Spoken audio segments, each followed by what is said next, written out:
You're still at Racor. You're still at Racor. I'm still at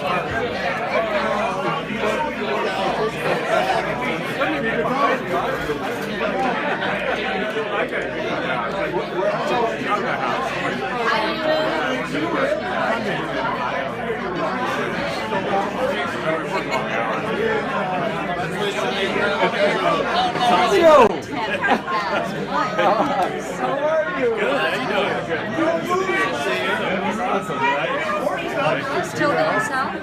Yeah, still in Southern California. Yeah. You went to high school.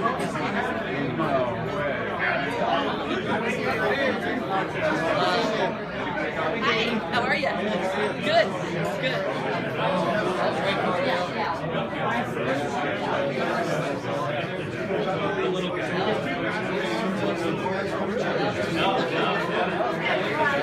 Put that on Facebook or something. I know you.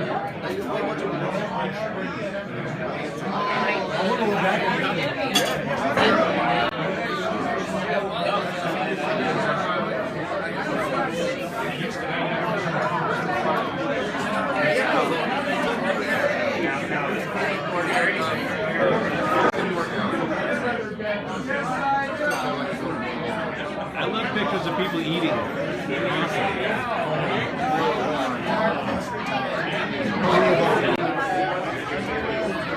You know, you wouldn't believe it.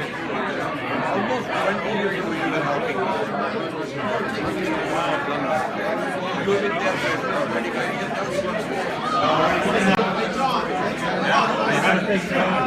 Good?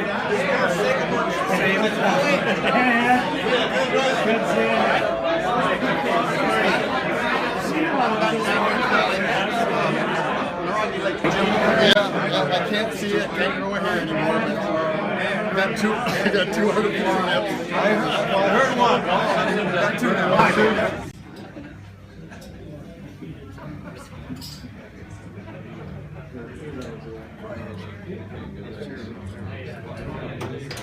Hey, Pete, we have a seat for you right here, sir. Mr. Popoff. Sir, Pete.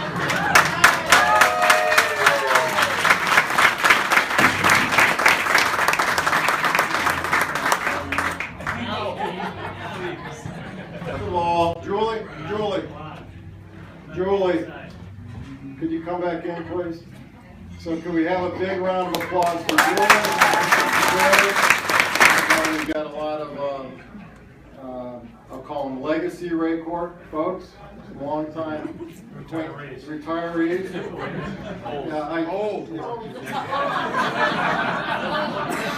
Well, I am going to make an observation, and I noticed the retirees, you all look about 10 years younger than when you left work.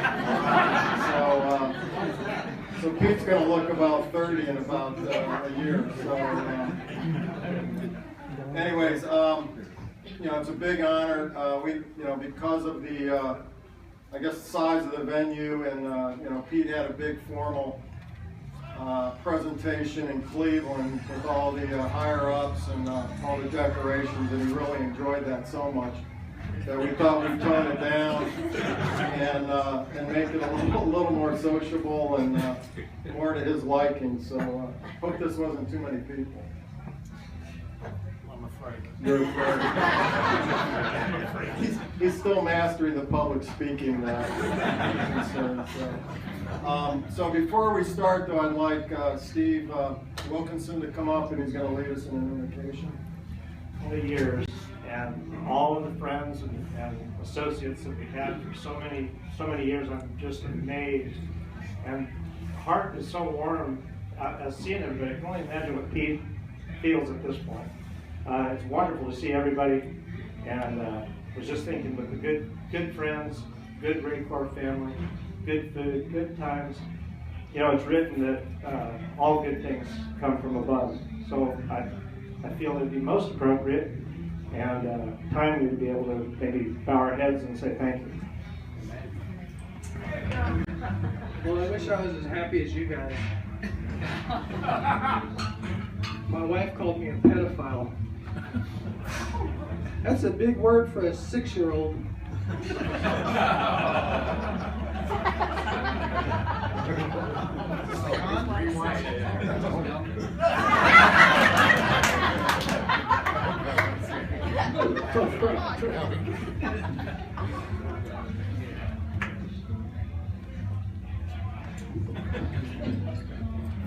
Pete, you're marvelous. I'm not saying you're marvelous.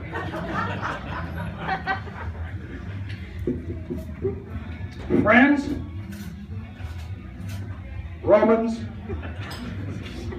Racor men, Racor women, lend me your ears. We have not come here to praise Peter. We've come to roast him.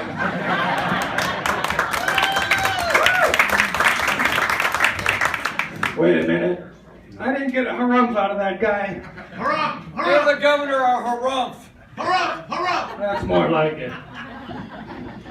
I think we all know who this man is, but I'm going to give you my view of him. After knowing him for over 37 years, I've noticed some consistencies and some inconsistencies that need to be brought to the surface, analyzed, scrutinized, and generally made fun of.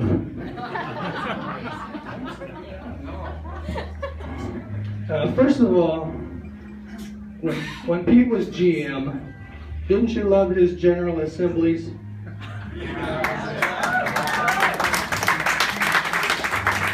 I hope my cold hasn't let me down tonight. Sales are up. That's a good thing. Sales are up.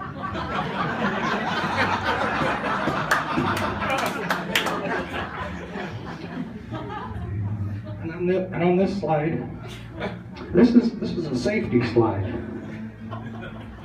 On this slide, well, it's not good. People are getting hurt. There's injuries. A lot of people are getting hurt. We need to stop people from getting hurt. Or we could get rid of this slide.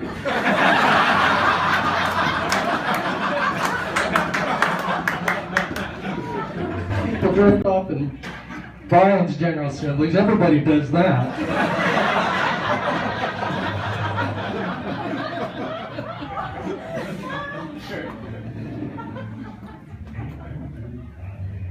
Gary? Gary? No, not you, Gary Oliver. Gary? Gary? No, not you, Gary Badette. Gary? Gary? No, not you, Gary Robinson. Gary Garcia, yeah, you. Stand up so I can see you. Oh, you are standing up. Injuries are up. Weren't you? Weren't you? You were going to ask me why injuries are up. Well, I'm going to tell you why injuries are up. And thanks for asking. Do you really want to know why injuries are up, Gary? Pete, is it because people are getting injured? Gary, are you some kind of a smart ass or something? Because people don't like a smart ass. I don't know about that. But I've always loved Pete's General Assemblies. So much to learn. And how about many times that you've had a conversation with Pete, and he always seems to know the answer. Gary, do you know what Racor's business policy is? Gary, do you know what our ROS was? It was 25%.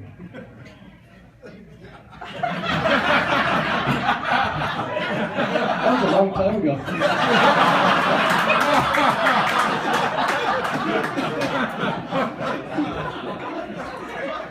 Gary, do you know what our sales were for the last quarter?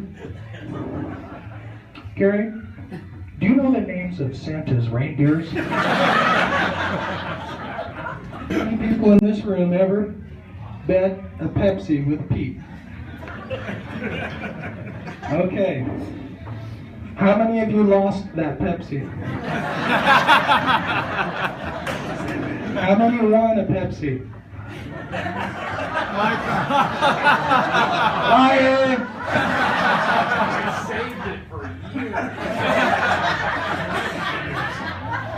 I was waiting for Pete to raise his hand. Yeah, I've been his victim several times.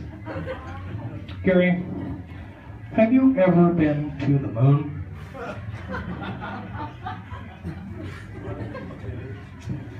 Do you think it's made of cheese? No, Pete, I think it's made of lunar rocks and dust. Oh, yeah? Do you want to bet a Pepsi? Now, before we move on, I have a gift to present to Pete. As many of you know, Pete started at Racor in engineering, and for most of his career at Racor, he's either been involved in engineering or looking around for free food, like the rest of us engineers. We just want to make sure that Pete always remembers his roots, and so we present him with this brand new Engineers See Things Differently shirt.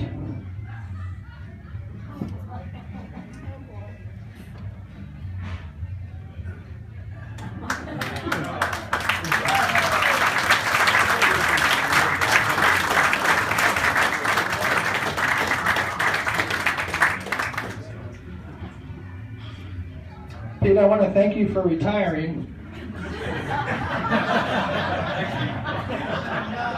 It gave me the perfect reason to get rid of that XX t-shirt.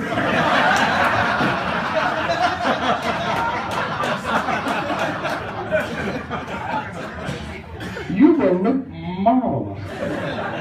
And by the way, since you'll have more time to look for food, this t-shirt will expand to help you hide it. And at this time, I'd like to acknowledge some of the old farts,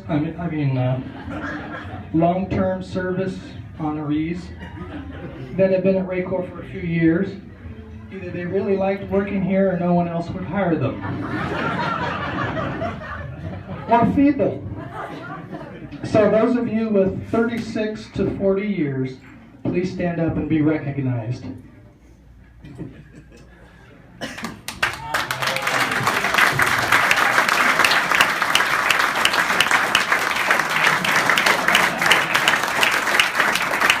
Thank you. Those of you with 30 to 35 years, please stand up and be recognized.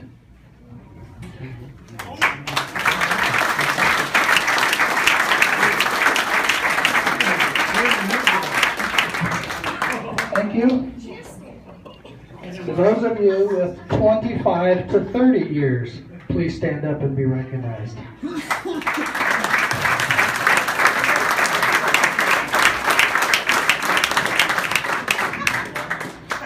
And all the rest of you newbies under 24 years, hang in there. I need to introduce a Racor sales alumni from 100 years ago, Mr. Thomas Nottingham. For years and years and years. No, I'm not going to say that. Okay. I worked for Racor for 13 years. Now, if you recognize a whole bunch of people with 30 and 40 years, what's Nottingham doing up here with 13 years? Well, I've had a secret for 30 years about this man.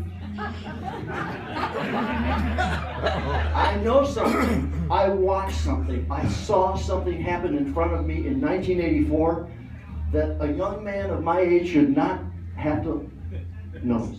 Not have to see that. And I can tell he doesn't know what it is, and that makes it even better. There was a sales meeting in Las Vegas, Nevada, in June of 1984. That is correct. 30 years ago, 1984. In fact, I think we have my picture. Because I'm getting there. I haven't changed a bit, but Pete obviously has changed quite a bit. I look exactly the same. I'm trying to find it. If it's not there, we're in good shape. Just go ahead. Stall, Betty. Go to picture number 2 there. Stall. So this was something that happened that was, I can't describe it. It was something that Pete had no idea what he was running into at the time. But there was probably a dozen salespeople there with their spouses, and a handful of engineering people were there. Let's see, Pete was there, and who else? Let's see. Chris Hudson was there because he was married to Marty, and Marty was the salesperson, sales associate. Who else was there? Paul Capani, John Church. That's all I can think of at the time. But you didn't find it? Yeah. No. Yeah, I did. Well, fast forward, because people don't want to see that. You sure? No, actually I look pretty good. There I am! I look about the same, don't you think? What's really interesting is that I seldom take my shirt off in public anymore, but I still have those shorts. I think. And to tell you the truth, I know I have that hat. Anyway, picture number 2, please. Look here. Now here, on the left is John Church. John Church on the left. On the far right is Jerry Justice. He was in sales. And next to John Church is Paul Capani, who I think many of you know. And on the next to the second from the left is Chris Hudson. And you were quite a dapper-looking young man at that time. That person in the middle is my wife. And that galoot. Now, what kind of word would you just say to describe the name of the man? This was the original photo bomb. You know what people I wanted people who looked kind of normal. But we had Pete. Pete kind of jumped in there with his mouth flopped open. He's in the center of the picture. He's trying to be the center of attention, and I was sick of it. You know, in 1984, I'm a young guy living in Milwaukee, Wisconsin, and I got to put up with this guy. Next photo, please. This one, you see Pete turning away, and you see my wife is standing there with her fist clenched. Do you have any idea what was transpired there? I will tell you what happened. I didn't know until later that there was going to be a tennis match. There was a lot of tennis players at Racor, and so they decided that in Vegas they'd have a round robin, a hit and giggle as we used to call it in tennis, where they just played for fun. They were going to play at 10 o'clock because it was hot. It's June. It's going to be 100 degrees. And Pete had decided that he would challenge my wife, who is a very accomplished tennis player, to a tennis match. Now, everyone else had left the court by noon, which is the time that Pete had chosen for them to play. It's 100 degrees. Everybody's gone. I was the only one there sitting up in the stands. I might have even been in one of those tennis court chairs that they have high up, but I was there. And I was watching the whole thing, and I will tell you that my wife worked this man from side to side, front to back. There were drop shots, there was left, there was right. And when it was all over, this is what was left of Pete Popoff.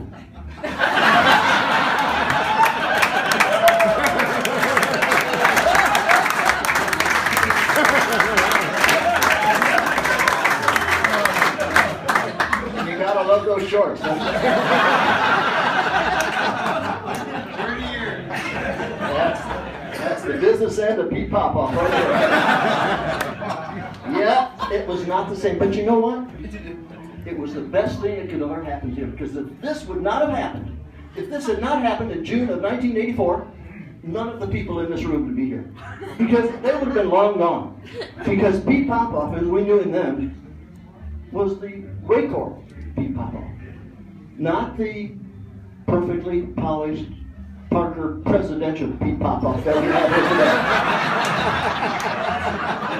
But Pete and I, after this, he turned out to be a decent guy. He would listen to people. I remember millions of sales calls. He'd come out with me, we'd make sales calls. He'd come out and he'd say, Tom. Where's Gary? Gary can do that. Tom, are we going to Briggs and Stratton today? And I would go, Pete, they don't make diesel engines. Tom, I think you're right. How many times have you heard him say your name and then, Tom, I think you're right. Nolan, I think you're right. Bobby, I think you're right. Well, we made hundreds of sales calls, and then we stumbled onto this little company called Navistar, who was building an engine for Ford, and we pulled in the big gun, Pete and I. We had John Church and Ken Wynn and Gary Garcia, and I think even once we took Bobby Green to visit Navistar. And we did, didn't we? Yeah.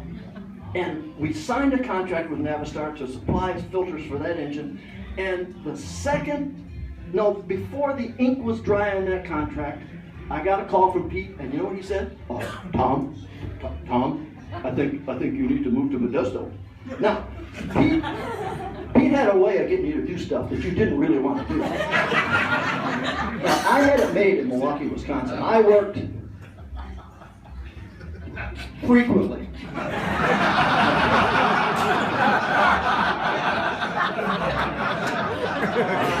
I knew when to be in my office, and nobody had cell phones, so it was great. You had to be in your, I was in my office answering calls, and then I'd go visit a customer or two. Well, Pete decided that I was going to be in Modesto. I should be in Modesto, and damn it if I didn't move. So I moved to Modesto, and you know what? We had a great run. We had a great time. 10 years here, we were rolling. Our sales were up to $20 million. But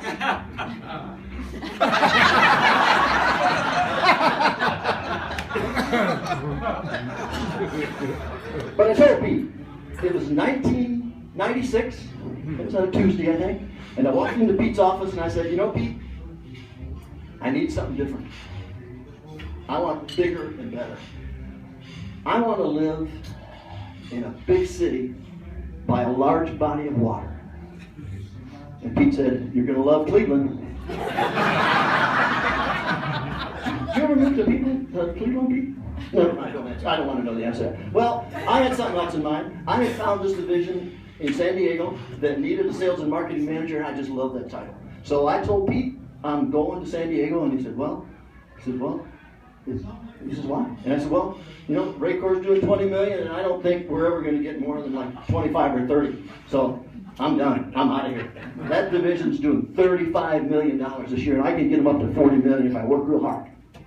So I boxed up all the stuff I'd stolen from Racor over the years, the shirts and the caps and all that stuff, and I boxed it all up, and I'm walking out the door, and Pete's standing out. He opened the door for me, and he said, Tom, good luck to you, Tom. And I said, well, thank you, Pete. And as I carried my box to my car, I opened the door, and I looked back, and the afternoon sun in Modesto, I remember it clearly, was shining on his face, and there was a tear trickling down his cheek. And I felt bad. And then, as I put the stuff in the trunk, and I closed the trunk, and I looked up, and there was that damn Dan Walters with his arm around Pete Popoff walking back in the door. And you know what? I never looked back. Never looked back again. Moved to San Diego. Well, make a long story short, because I'm sure my time is up. I got to San Diego, and I found out that San Diego was nice, but the division that I was working for was not Racor. And the general manager certainly was not Pete Popoff. There's no doubt about that.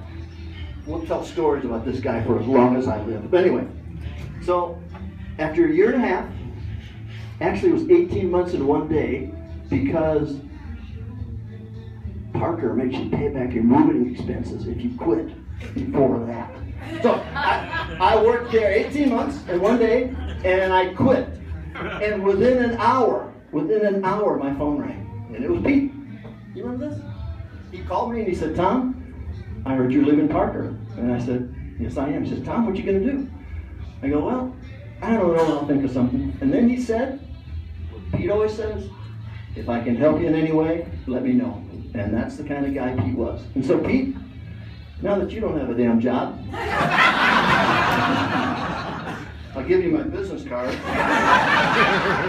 I sell truck parts in San Diego, and if you ever need a job delivering, come on down. But please bring your tennis racket, because my wife would love to whip your ass just one more time.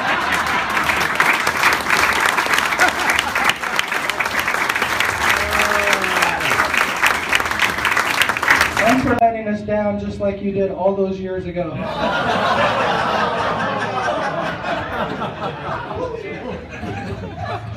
Speaking of more, it is now my pleasure to introduce a Racor engineering alumni that was very, very close friend of Pete's. And he was his friend in the mid-1980s. Ladies and gentlemen, Mr. Hugh Chow. Gary, he couldn't make it. He couldn't make it, Gary. But he asked me to talk for him, if you don't mind. Okay? Chow, Gary. I do. Hugh Chow. Explain. Who remembers Hugh Chow? I do. Very prolific drafter. Yeah. You know, we saw a lot of his work there at the plant, and we never saw him. I remember you. You remember when you hired him? You know, he did all those drawings. Lots and lots of drawings. He was a college intern. Yeah, he worked at night a lot. We really never saw Hugh, but we saw a lot of the drawings signed and checked by Pete. And what was funny is the signature of Hugh Chow in the lettering looked a lot like Pete's. A lot like Pete's. You know, he'd probably tell you about something we called fluid sampling sessions. You remember fluid sampling sessions, Pete? You don't remember fluid sampling sessions? Fluid sampling sessions usually happen on a Friday at the end of work. And usually it involved chips and a beverage cooled in the thermotron. And Steve Hardison was instrumental in making sure that the beverages were nice and cold. And I know Hugh would talk about that. Now, I would never talk about that because that was something personal, and Pete would probably not want me to say something about fluid sampling sessions, but I know Hugh would want to mention that. Something I would never talk about also that I know Hugh would, because I know how Hugh was. You remember Hugh? You remember how he was? You know how he was? Yeah. He'd probably tell you about the pool parties at Pete's house. He'd probably talk, about the good time we'd have there, and some of those fluids from the fluid sampling sessions made their way to the pool party. He'd also tell you about some of the wonderful dives Pete would take from his roof into the pool. Remember those? Cute. And you were good at it. Now, I wouldn't talk about stuff like that. It's way too personal. So, Pete, I know Hugh would. Right? Okay. Just so we're square on that. Okay. One thing that Hugh remembers, though, and I think everybody might remember this, is when Pete made a suggestion. It really wasn't a suggestion. Ken, you really need to send John Tulak that drawing, Ken. You know the drawing? You know the drawing, Ken? You need to send that to John. So I think you ought to send that to John if you think it's a good idea. Yeah. Like I really had a choice. And then later on in the day, did you send that drawing to John? Did you send that drawing to John? Because it would really be a good idea. Yeah, Pete. I sent that drawing, and it was my own decision.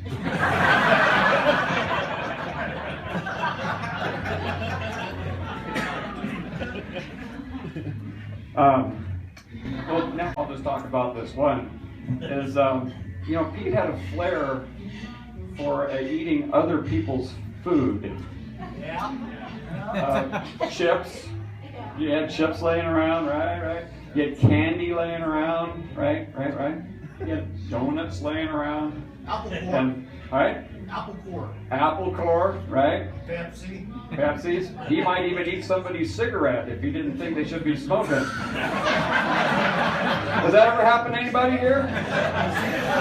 There you go. You know, you shouldn't be smoking. Give me that. Give me that. Look at that. Look what that is. That'll kill you. That's awful. Look at that. Look.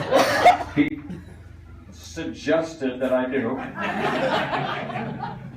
I turn around, and doggone it, there's a big chomp out of the donut. He's walking back to his office. Right? So in honor of that, I would like to present you Pete here.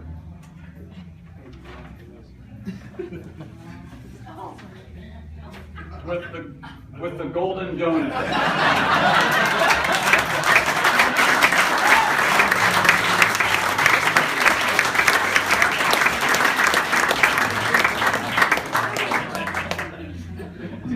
Pete just said he did it because it was family. He just wanted my damn donut.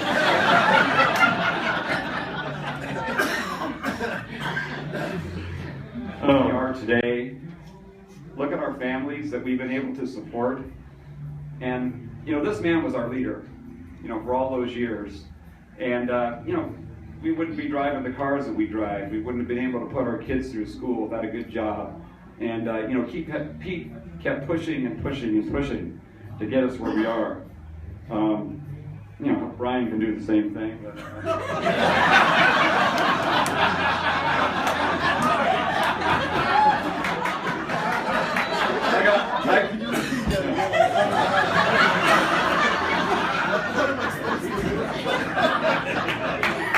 I got maybe 3 years, so I don't really give a damn.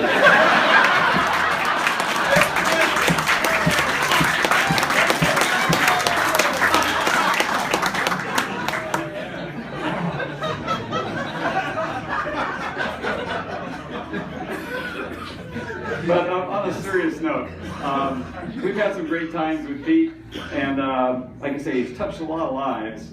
And I've got a little video I'd like to show here of some pictures that people have donated, old pictures, and it's just a smidge of the people that he's touched over these years. And I hope you'll enjoy this, Pete. You're off the clock, come on. Thanks, Pete, for everything, really. King stole my thunder because I shared that cigarette story from a friend of mine, Chris Hudson, of Pete's ability to inspire us or make us want to quit smoking. So he took my thunder. But I want to elaborate a little bit about that. I'm probably one of the only persons in this room that's got this guy to say the F-bomb right in front of me in a lab. Well, that's another story. Anyways, one day after we had a health fair just a couple of years ago, I was backing out of the parking lot and I saw Pete getting in this truck, and you know, he touches everybody's life in one way or another, and I knew he was going to approach my truck and want to speak with me. So I pulled up, and sure enough, Pete stopped what he was doing and turned around, and so I buzzed the passenger side of my window down because I had started to smoke a cigarette, and so I kept it down here because I knew what was going to happen. So I tried to deflect this, hide my cigarette by saying, Pete, thank you, and I meant it. Thank you for having health fairs and trying to improve people's lives by bringing this stuff to us so we can, you know. So I said, and I saw his daughter at the health fair. She's got her booth set up, and I wanted just to break the ice and said, and I'm digging myself in a hole now. I said, Pete, your daughter's lovely. She's nice. And he says, Perry, everybody's daughter's lovely. I said, yeah, Pete, I know, but your daughter's doing really good, and she's doing a great job here and everything. Perry, everybody does a great job. I'm grateful. And I said, thank you, Pete. And so I got my cigarette down here, and he said, are you smoking? I said, yeah, there it is. He's right there. So he runs around the front of the truck, so now I got to buzz my window down over here. You know? And he goes, let me see this. Pete, you're not going to eat my cigarette. That's my only cigarette. I don't want to really have to stop before I get home. Sorry, I just want to try to see if I can do it again. So here I'm like trying to talk the general manager out of not eating my cigarette. Right? And then I don't know how we ended it, but boy, I was like, I'm glad it's over. So thanks, Pete, for all your inspiration.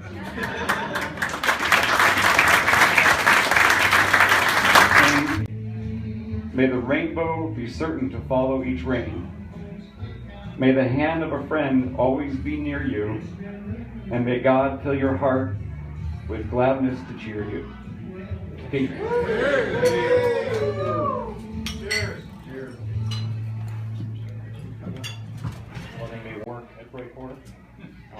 Thank you for letting me do all the things with you, to serve you, and to work with you, and to work for you. I really appreciate it. I thought to myself, okay, what should I talk about, Ken? What should I talk about? You want something? Yeah, something to talk about.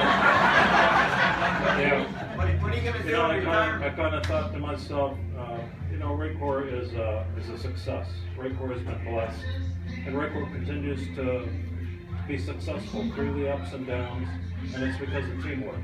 The teamwork and the people that are at Racor. Not any single person. It's a team effort. And I thought to myself, Racor is a story of determination, perseverance, and extra effort. Can't talk about everybody here because we'd be here all night until tomorrow Why morning. just Ken and I? That's fine, Gary. So first of all, I want to thank my first boss at Racor. I started in the engineering lab, and my first boss at Racor was Dave Olson. Dave.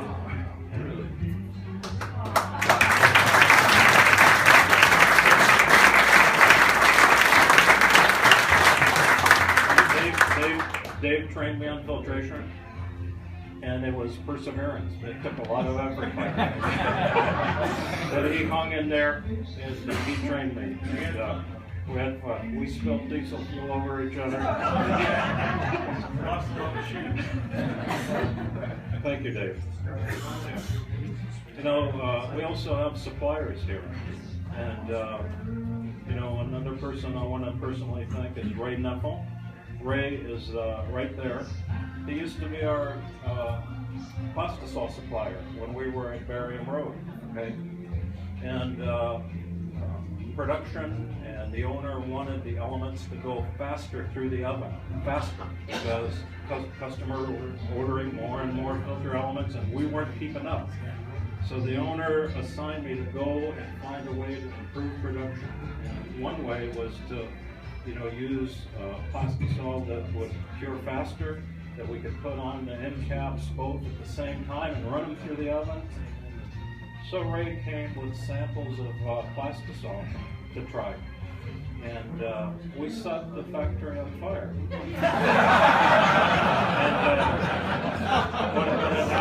What had happened is we made these filter elements and we put them through the oven.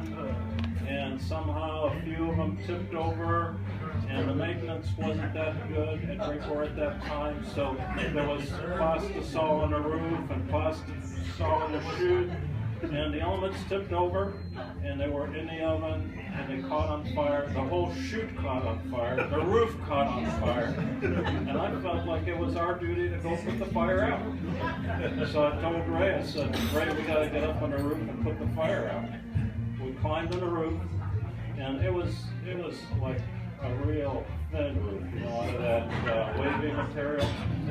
And Ray said, we're going to crash through the roof. We're going to crash through the roof. And I said, no, just follow the nails and where the shadows are. That's where the 2x4s are at. And we'll be fine. We'll be fine. Well, we shut down the factory for that one day. We shut down the factory, but at the end, we did get the right plastisol to make the elements run faster through the oven and keep up with production. So thank you, Ray.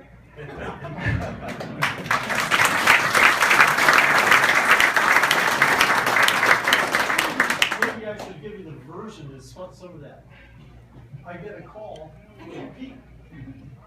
Hey Ray, I think we have a problem here. I think you ought to come up here. I said, why is that, Pete? The factory's been caught on fire twice this week. And it seems like it's your plastisol.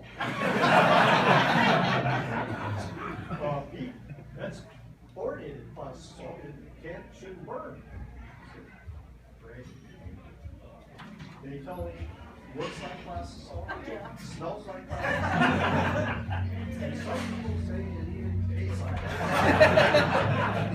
If you're eating it, that's called right there. I get up to the plant. We get on top of that roof. It's a rotten fiberglass. It's got cracks that would be sun damage. And I'm thinking, fear for my life, I'm going to fall through the roof. And I'm thinking, he's already 25 yards in front of me. He says, come on. He doesn't even look back. It's like a magnet beam drags me down there. And it did look like plastisol. But it wasn't plastisol, Pete. It was phenolics from that paper that was condensed in ink. You always got an excuse.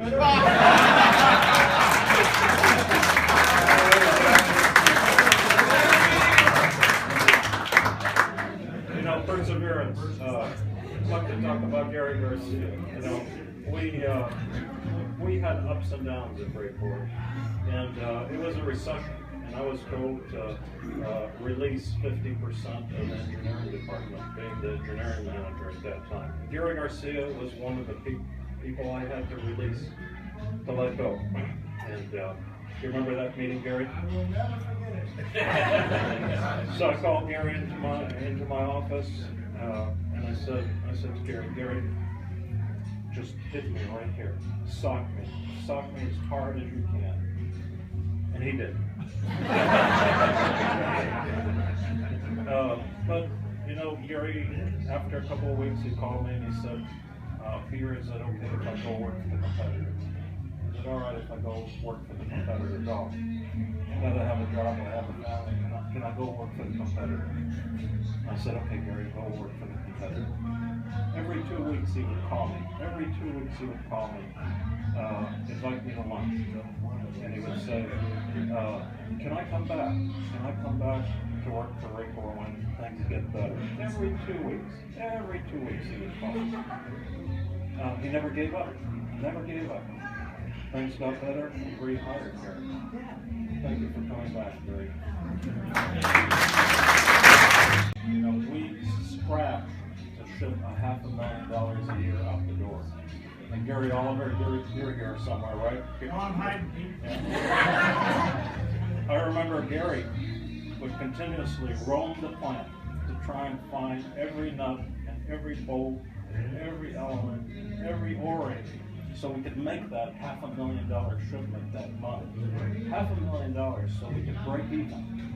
You know, how much do we ship a month now, Brian? 22 million. So there was a time where we had to ship $500,000 just to break even. Thank you, Gary. Kind of like, don't know exactly the details, but I'll try and say it so it gives you credit.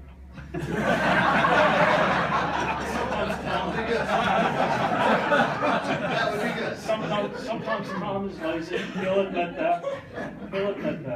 But we had visited Ford. We visited Ford at the time, and we were happy because we got the Ford cargo contract. 30,000 trucks a year with a 225 filter, and we went to visit the engineers. The engineers were happy with us, happy, and they said, look, everything is okay, you can go. And there was an earlier flight from Detroit to San Francisco, and Tom said, we can go home early if you want. I said, is there anybody else that we can see? What did you say, Tom? What did you say? No. No. I said, in this whole Ford company, there's no one else that we could see? I said, well, maybe. He said, well, maybe. He said, there's an engineering department there, and they're building some diesel engines for Navistar, and, you know, I've called on them, but, you know, they just are not cooperating. So Tom said, but, you know, since we got extra time, let's go see it. I said, okay, let's go see it. I have this engineer. And Tom says, step back a little bit. And the engineer looks at us and he said, just wait a minute. This manager was yelling his head off at him. Yelling stop, engineer came up. He took Tom and I to a V8 engine. And the guy says, no, that won't do. Tom pulls another filter. He said, we could put two of them together and put them right there. True, it's true. The guy said, no, that won't do. So I said, you want us to design you a brand new filter to fit right there and do the function of all those three? He said, yeah.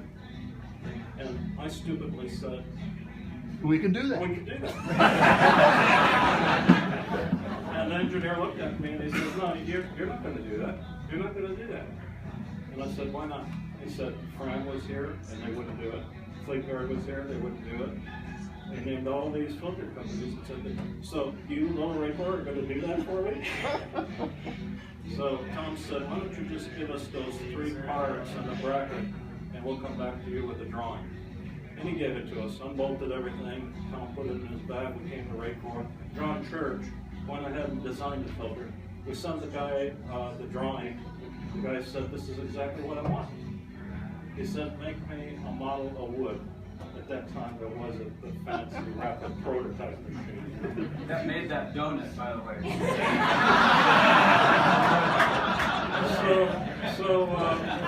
So John Church and the two and die guys made a model out of wood, and we shipped it to the guy, and the guy put it on the engine, and he said, this is exactly what I want. He said, look, Navistar's making that engine, I'm going to call them, and you guys will make that filter for me on time, you know? And it was great, and it sent us above 20 minutes. It did? So you helped us. Well, wait a minute. My commission. Oh. Now I remember why I went to San Diego. Now I remember. I'll tell you why you went to San Diego. You want me to tell you? No. You don't want to hear the truth. Tom was happily working at Racor, and we had a lovely lady at HR, Kathy Medeiros. And she got a promotion to work for another group in Southern California. And she and Tom were good friends. They're good friends. They're buddies. And there was an opening in the San Diego division. So she called him and she lured him. I think Tom really had a hard time leaving, but she invited him during the 4th of July. There was fireworks in the bay. There was all kinds of things. Tom finally caved in. And he said, okay, I'm leaving. I'm out of here. He said, Herb, can you build an assembly line for us for this project? And Herb said, well, what have I got? How much money do I have? And I said, nothing. We got nothing. We got nothing. So Herb built, and it really helped liven the day. I never did any work. I just livened the day. It's just like that, right? Yeah. I can tell you, Wally loved to pull pranks on people. Yeah. You know, there was a time where you didn't take vacation at Racor because things were going rough. So you worked every day. You even came up with another name so you can have two shifts, like two chaps. So you worked every day. So I decided to take a vacation day. I think it was our anniversary or something. And so I'm laying in bed, and all of a sudden the phone is ringing. 7 o'clock in the morning, I think, 7:30. And it's Ken on the phone. And said, yes, Ken. he said, I'd like to inform you that I'm quitting. And I said, Ken, I said, you know, I don't take vacations very often. I said, teach you. I said, you couldn't wait until tomorrow to tell me. You had to call me on my vacation day and tell me on my vacation day. Yep, yep, I had to do it. Why didn't you just fire him like you did me?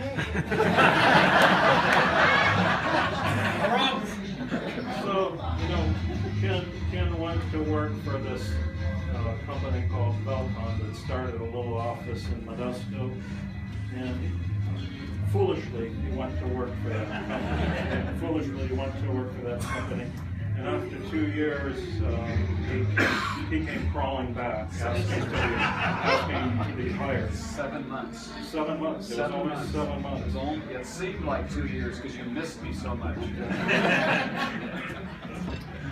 Anyways, a couple of more suppliers that are here went down to $500,000 a month. The owner, Mark Richards, had the foresight to say, you know, we're doing something wrong. We're not doing something right. Because at that time we had the 200 FG, 500 FG, 900 FG, and 1000 FG in the manifold. And we thought we had the world by the tail and we wouldn't need any other product. That was it. That was a cat's meow. We didn't need anything else. Well, the owner at that time realized that we needed something else. And he realized that we needed someone from the outside to take a look and tell us what we needed to do. So he hired this man right here, Bridge Madden. He hired him as a consultant, as an employee, and Bridge went to the marketplace and did an investigation. And he came back with a recommendation, and he said, this is what you need to do. He said, all the OEMs, they don't want the Turpin series, the big ones. They want a spin-on. They want a spin-on with a clear bowl and with these features. That's what they want. So Mark Richards, what did he do? He hired John Church, and he said, John, I don't want you to don't worry about the finances. You just create the product line that you need. And John's not here today, but a lot of the products that we have today are the development of John Church. But without the element, without the bright paper that Wally came up with, that filter would just be a filter. We had another quitter that came back. And it wasn't his fault. At that time, we had a really tough marketing. Was it you that I turned it over to, or is it Brian that I turned it over to? That's only at 26%. Okay, Brian. Okay, Pete. Okay, we had a little snafu tonight, in that there was a video that Steve Hardison and our promotion team put together, and I gave Pete the copy that I had, and he's got it at home, so he can look at it every day if he wants. But we failed to get it organized and bring it here tonight, so Bobby's happy. Ken's happy. And Pete had a wonderful idea. We could have you guys all up here and do your message in person, but it may take an hour before we edit it. So, anyways, it was about a 10-minute video, and we showed it at the corporate presentation back in December, and that was like the closing, I think, before the gifts were given. So, you know, the one thing, and I talked about it at the corporate presentation. You know, what I've learned from Pete is, and you know, he got, I think, Racor, and he tried to help Parker get through from head count to people count. And one of the words I always think about is he's a patriarch, right? And it's not to put him on a podium, but he's got paternal instincts. You know, he cares about people. He helps develop people.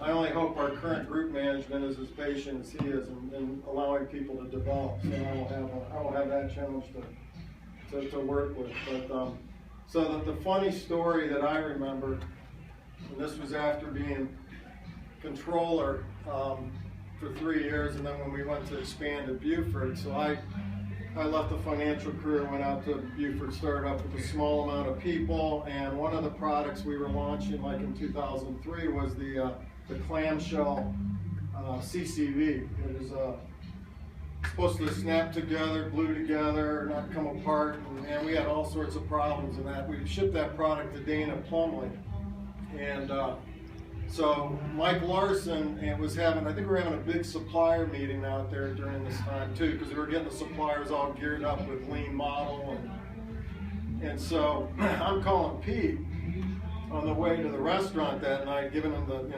how giving him my doomsday report out of Buford, and this was back when the cell phones, you didn't have covers, you couldn't lock your phone out, so pocket dialing was a very common occurrence, right? So I'm talking to Pete saying, okay, I gotta go to dinner.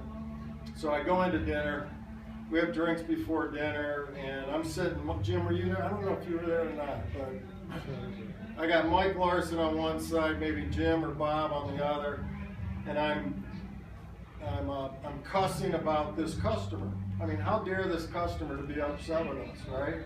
and so I'm probably using some choice words, and Pete didn't repeat them later to me, but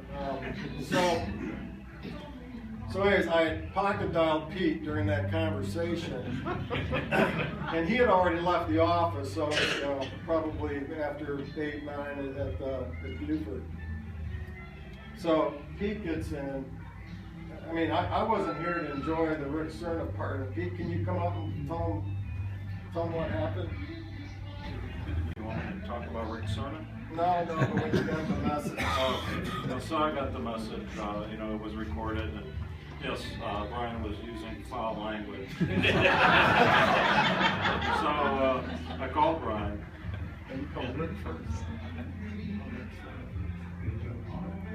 Yeah, at first I thought it was Rick Cerna, but then Rick said, no, that's not me, that's Brian Hook. So I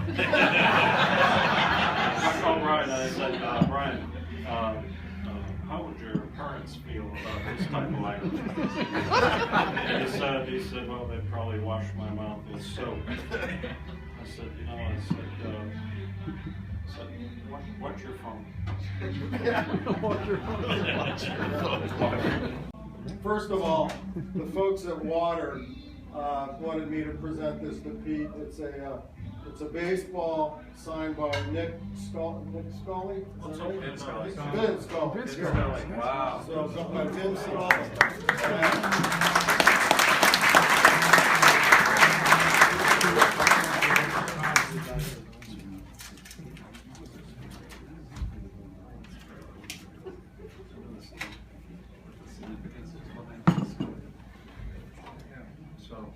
It's a baseball signed by Vin Scully.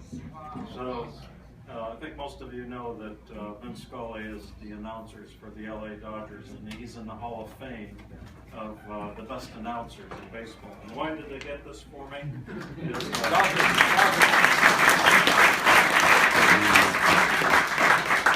When my mom and dad put us on a plane from Israel to come to the United States as immigrants, my mom taught us the ABCs on the plane coming over.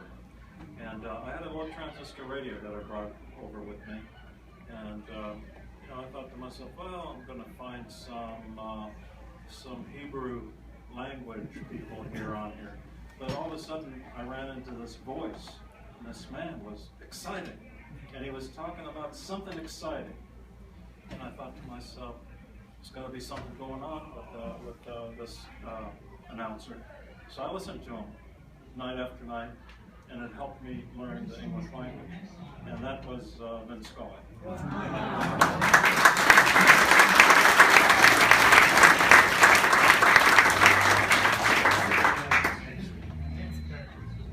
Okay, I don't believe anybody should ever leave Parker without taking an inter-out office.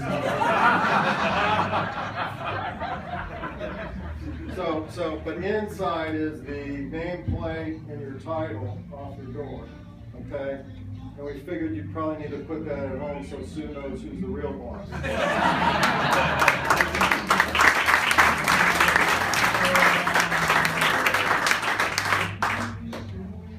Okay, does Anybody heard of the Sanctuary over near Monterey?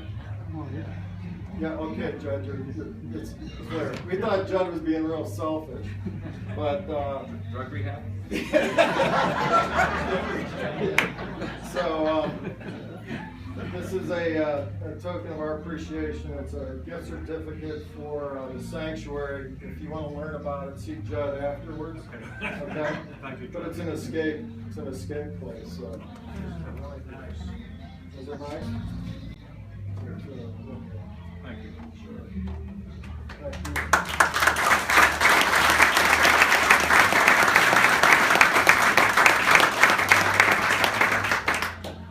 Okay, so that wraps it up for the evening, but not for the new stage of life that Pete's undertaken. So again, all of you that look 10 years younger, we know this guy's going to look younger.